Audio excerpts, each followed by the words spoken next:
살다 보면 누구나 한 번쯤 이런 마음이 들 때가 있습니다. 내가 그때 그러지 말걸. 왜 그런 말을 했을까? 왜 그런 행동을 했을까? 그 일은 이미 오래전에 지나갔는데도 그 장면, 그 말, 그 마음이 가끔 가슴 한 구석을 찌르듯 떠오를 때가 있습니다. 사람은 실수를 합니다. 사람은 욕심도 내고 화를 내기도 하고 어리석은 행동을 하기도 합니다. 그것이 사람입니다. 그런데 문제는 그 일이 끝났다고 해서 그 마음까지 끝나는 것은 아니라는 사실입니다. 몸으로 지은 죄는 눈앞에서 끝나지만 마음으로 남은 죄는 가장 깊은 곳에 오래 머뭅니다. 그게 바로 우리 마음속에 상처가 되고 죄책감이 되고 업장이 되는 것입니다. 부처님께서는 그걸 아주 정확하게 알고 계셨습니다. 그래서 이렇게 말씀하셨습니다. 죄를 지은 자는 죄로 인해 괴로움을 얻고 선을 지은 자는 선으로 인해 평화를 얻는다. 말 그대로 죄는 바깥 세상이 아니라 내 마음 안에서 나를 괴롭히는 것입니다. 특히 부처님께서는 죄를 짓는 순간보다 죄를 마음에 오래 품는 것이 더 큰 고통이라고 하셨습니다. 그 죄의 기억, 그 후회, 그 미련, 그 부끄러움, 그것들이 계속 나의 현재를 가로막고 나의 마음을 무겁게 만들고 때론 내 삶 전체를 지치게 만듭니다. 그래서 부처님께서는 말씀하셨습니다. 마음에 남은 죄는 행동보다 무겁고 행동보다 오래 남는다. 하지만 그와 동시에 부처님께서는 이런 약속도 해주셨습니다. 마음으로 짓는 죄가 깊을수록 마음으로 닦아낼 때 그 빛도 깊어진다. 죄를 지었다는 사실보다 더 중요한 건 그 죄를 바라보는 나의 태도입니다. 죄를 미워하지 말고 죄를 두려워하지 말고 죄를 통해 배우고 죄를 통해 성장하는 것, 그것이 바로 부처님께서 알려주신 죄가 녹아내리는 마음 수련의 시작입니다. 오늘 이 시간 나도 모르게 내 마음속에 남아있는 작은 죄의 조각들, 후회의 조각들, 상처의 조각들이 조금씩 녹아내리기를 바랍니다. 지은 죄 때문에 자신을 미워하는 삶이 아니라 지은 죄 덕분에 더 깊어지고 더 따뜻해지는 삶을 걸어가기를 진심으로 바랍니다. 죄를 지은 사람은 그 죄를 지우고 싶어 합니다. 잊어버리고 싶고 아무 일 없던 것처럼 돌아가고 싶고 그 흔적이 사라지기를 바랍니다. 하지만 부처님께서는 그렇게 말씀하시지 않았습니다. 죄는 지우는 것이 아니라 죄를 바라보고 안아주는 것이다. 죄는 도망친다고 사라지지 않습니다. 묻는다고 사라지지 않습니다. 외면한다고 잊히지 않습니다. 죄는 직면할 때 비로소 사라지는 길을 걷기 시작합니다. 죄를 지우려 애쓰기보다는 그 죄를 인정하는 용기를 내야 합니다. 내가 그런 실수를 했구나. 내가 그 마음을 품었구나. 내가 그런 행동을 했구나. 그 사실을 억지로 부정하지 않고 비난하거나 정죄하지 않고 그저 그대로 바라보는 것, 그것이 죄를 녹여내는 시작입니다. 부처님께서는 진정한 참회란 자신을 벌하는 것이 아니라 자신을 받아들이는 것이라고 말씀하셨습니다. 우리는 죄를 통해 깨닫습니다. 그 실수가 나를 아프게 했고 또 누군가를 아프게 했기에 그 고통의 기억을 껴안는 법을 배우는 것입니다. 죄를 껴안는다는 것은 그 죄가 옳았다는 뜻이 아닙니다. 그 죄를 더 이상 외면하지 않겠다는 다짐이고 그 죄를 밟고 더 나은 나로 나아가겠다는 의지입니다. 사람은 스스로를 가장 쉽게 벌하고 스스로를 가장 깊이 미워합니다. 하지만 죄를 지은 마음을 미워만 하다 보면 그 마음은 점점 더 어두워지고 결국 또 다른 죄로 이어질 수 있습니다. 부처님께서는 그 마음을 끊어주는 자비의 방법을 알려주셨습니다. 그것은 내가 나를 이해해 주는 것입니다. 죄를 지은 나를, 실수한 나를, 마음이 약했던 나를 조용히 바라보며 말해주세요. 괜찮아. 그때 나는 많이 힘들었지. 몰랐으니까 그랬던 거야. 하지만 지금의 나는 다르다. 이렇게 자신을 다독이는 말 한마디가 그 죄를 덜어내는 첫 문장이 됩니다. 죄는 고통이 아닙니다. 죄는 깨달음의 재료입니다. 죄는 다른 사람을 이해하는 문이기도 합니다. 내가 그 고통을 겪어보았기에 누군가의 눈물을 알아보고 누군가의 실수에 공감할 수 있습니다. 그것이 부처님께서 말씀하신 죄를 통해 피어나는 자비입니다. 오늘 이 시간 당신 마음속에 남아있는 그 오래된 죄 하나를 그저 바라봐 주세요. 미워하지 말고 외면하지 말고 붙잡아 두지도 말고 그저 조용히 이제 괜찮아라고 속삭여 주세요. 그 순간 그 죄는 녹기 시작합니다. 부처님께서는 말씀하셨습니다. 죄가 사라지는 길은 멀지 않다. 그 길은 바로 매일의 마음 안에 있다. 죄를 없애고 업장을 녹이는 수행은 특별한 사람만 하는 것이 아닙니다.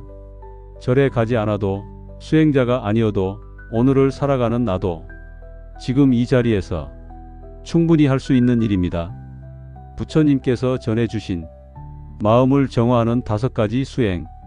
오늘 이 자리에서 그 길을 함께 걸어보려 합니다. 첫째, 조용히 멈춰보기. 가장 먼저 해야 할 일은 멈추는 것입니다. 생각이 많아질 때, 마음이 복잡할 때, 죄책감이 올라올 때, 그 자리에서 잠시 눈을 감고 숨을 느껴보세요. 내가 어디에 있고 내가 어떤 마음인지 그저 바라보는 시간. 멈춘다는 건 도망가는 게 아닙니다. 멈춘다는 건 내가 나를 다시 만나겠다는 약속입니다. 둘째, 솔직하게 인정하기. 죄를 정화하는 시작은 숨김이 없는 솔직함입니다.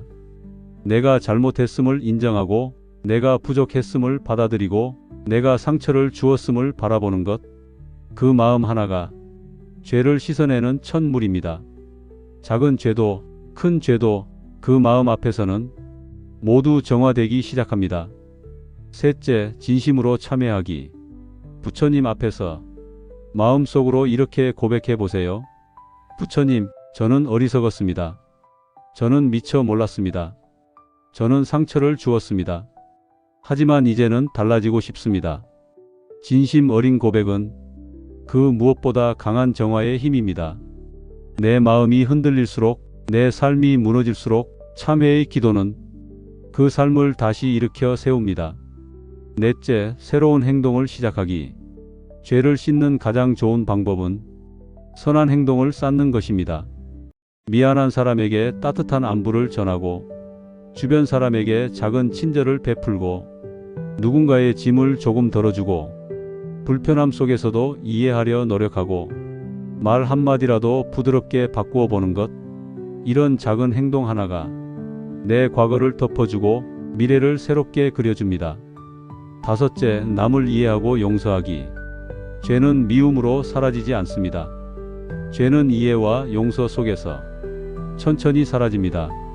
내가 남을 이해할수록 내 죄도 이해받기 시작합니다. 내가 남을 용서할수록 내 마음도 용서받기 시작합니다. 혹시 아직도 누군가를 미워하고 있다면 그 마음을 조금만 내려놓아 보세요.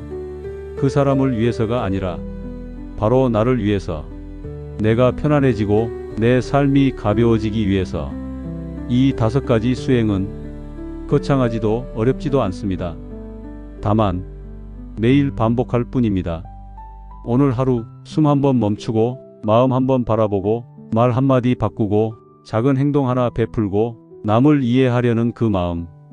그것이 바로 죄를 녹이고 업장을 지우는 삶의 수행입니다. 부처님께서는 이렇게 말씀하셨습니다. 마음을 씻는 물은 바깥에 있는 것이 아니다. 그 물은 바로 너의 마음 안에 있다. 지금 이 순간 당신 마음에도 그 맑은 물이 흐르기 시작하길 진심으로 바랍니다. 참 신기한 일입니다. 마음을 조금만 바꾸어도 삶은 정말 조금씩 달라지기 시작합니다. 내가 나를 미워하던 마음, 내가 나를 괴롭히던 마음, 그 죄책감, 그 무거움이 조금씩 녹아내릴 때 삶이 보이는 색깔이 바뀝니다. 부처님께서는 이렇게 말씀하셨습니다. 죄가 사라진 마음은 물 위를 걷는 연꽃과 같다. 흙탕물 속에서도 향기를 내뿜는다. 죄가 사라지면 가장 먼저 오는 변화는 마음이 가벼워진다는 것입니다. 그동안 무거웠던 숨이 조금씩 편해지고 잠들기 전 머릿속이 조금씩 고요해지고 사람을 바라보는 내 시선이 조금씩 부드러워집니다. 특별히 큰 일이 없어도 그냥 사는 것 자체가 편안해지기 시작합니다. 이 변화는 돈이 생겼을 때 오는 행복과는 완전히 다른 차원의 평화입니다. 두 번째 변화는 좋은 인연들이 찾아옵니다. 예전엔 자꾸 나를 힘들게 하는 사람, 나를 무시하는 사람, 나를 힘들게 하는 상황만 계속 반복되었다면 어느 순간부터 내 곁에 따뜻한 사람들이 늘어나기 시작합니다. 말 한마디를 아껴주는 사람, 작은 친절을 베푸는 사람, 내 마음을 이해해주는 사람. 그것은 우연이 아닙니다. 내 안의 에너지가 바뀌면 나를 둘러싼 사람과 상황도 자연스럽게 바뀌기 시작합니다. 이것이 업장이 녹아내린 삶의 가장 아름다운 모습입니다. 세 번째 변화는 삶의 흐름이 자연스러워집니다. 예전엔 뭔가 억지로 붙잡아야 했고 애써 가져야 했고 불안해서 더 움켜쥐려 했던 일들이 이제는 놓아도 흘러오고 기다리면 찾아오고 편안하면 머물게 됩니다. 마치 물이 자연스럽게 흐르듯 삶 자체가 힘을 덜 들이고 편안하게 흘러갑니다. 부처님께서는 그런 삶을 수행의 삶, 가벼운 삶, 복이 깃든 삶이라고 부르셨습니다. 네 번째 변화는 내가 나를 사랑하게 됩니다. 가장 큰 변화는 내가 나를 미워하지 않는다는 것입니다.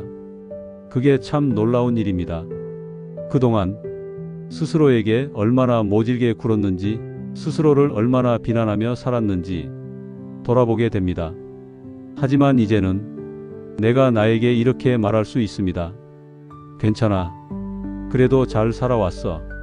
지금 이렇게 바꾸려는 것만으로도 참 고마워. 이제 나도 나를 사랑해 주자. 그 마음이 들기 시작하면 진짜 삶이 달라집니다. 내 마음이 편안해지니까 남의 마음도 편하게 해주고 싶어지고 내가 평화로우니까 누군가의 평화를 지켜주고 싶어집니다. 그리고 마지막 변화는 행복을 느끼는 순간이 많아집니다. 아주 사소한 순간에도 행복을 느낍니다. 아침 햇살에 감사하고 가족의 웃음에 미소 짓고 나를 도와준 작은 손길에 감동하고 지나가는 바람, 피어있는 꽃, 하늘을 나는 새에게서도 마음이 따뜻해집니다. 죄가 사라진 삶, 업장이 녹아내린 삶은 이렇게 평범한 하루가 가장 소중하고 가장 빛나는 선물처럼 느껴지는 삶입니다. 부처님께서는 마지막으로 이렇게 말씀하셨습니다. 죄는 사라지고 업장은 녹고 그 자리에 피어나는 것은 자비요, 지혜요, 평화다. 오늘 이 영상을 보고 들어주신 당신 마음속에도 그런 평화와 지혜가 조용히 피어나기를 진심으로 바랍니다. 그것이 바로 부처님께서 우리에게 바라셨던 삶입니다. 오늘도 당신 안에 좋은 기운이 머물기를